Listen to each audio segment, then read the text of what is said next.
আপনারা জানেন যে সামনে বিপিএল। চলতি বছরের শেষে মাঠে গড়াচ্ছে বাংলাদেশ প্রিমিয়ার লিগের নতুন আসর। দায়িত্ব নিয়েই এই ঘোষণা দেন বিসিবি সভাপতি ফারুক আহমেদ। প্রতিবারের মতো এবারের বিপিএলও দল মালিকানায় আসছে পরিবর্তন। যে তালিকায় এবার যোগ হতে যাচ্ছে রিমার্ক হার্লেন নামের একটি প্রতিষ্ঠান, যেটির মালিকানায় রয়েছেন চিত্রনায়ক সাকিব খান আর শুভেচ্ছাদূত ক্রিকেটার সাকিব আল হাসান। তাই স্বাভাবিকভাবেই প্রশ্ন উঠেছে, সাকিবের দলেই কি দেখা যাবে সাকিবকে?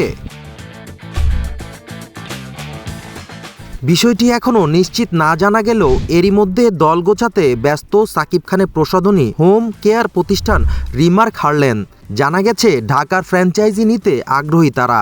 এরই মধ্যে বিসিবি কার্যালয়ে সভাপতি ফারুক আহমেদের সঙ্গে অনুষ্ঠিত হয়েছে হার্লেন কর্তৃপক্ষের আলোচনা পর্ব। বিষয়টি নিশ্চিত করে প্রতিষ্ঠানটির নির্বাহী পরিচালক চিত্রনায়ক ইমন গণমাধ্যমকে তিনি বলেন, আমাদের দলে কারা কারা অন্তর্ভুক্ত হবে তা এই মুহূর্তে বলতে পারছি না। যদি আমরা দলটা পেয়ে যাই তাহলে অনেক কিছু জানতে পারবো।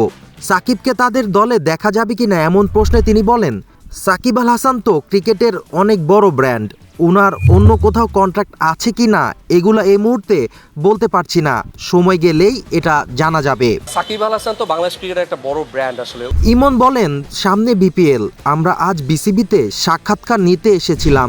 বোর্ড সভাপতি ও সদস্যদের সঙ্গে ইন্টারভিউ সেশন ছিল। আমরা ইতিবাচক কিছু আশা করছি। বিসিবি যে সিদ্ধান্ত নেবে সেটা আমরা মেনে নেব। অনেক নিয়ম কানুন রয়েছে, সেগুলো সম্পর্কে জেনেছি আমরা। আমাদের মোটিভ কি, কেন এসেছি, ক্রিকেট সব বিস্তারিত জানিয়েছি। দল পাওয়ার ব্যাপারে আমরা আশাবাদী। আমরা অপেক্ষা করছি বিসিবি সিদ্ধান্তের ওপর। তারা যে সিদ্ধান্ত নেবে আমরা সেভাবেই এগোবো। হার্লেনের পক্ষ থেকে বিপিএলে আমরা একটা টিমের জন্য আমরা ওনাদেরকে অনুরোধ করেছি যে আমরা টিম নিতে চাই।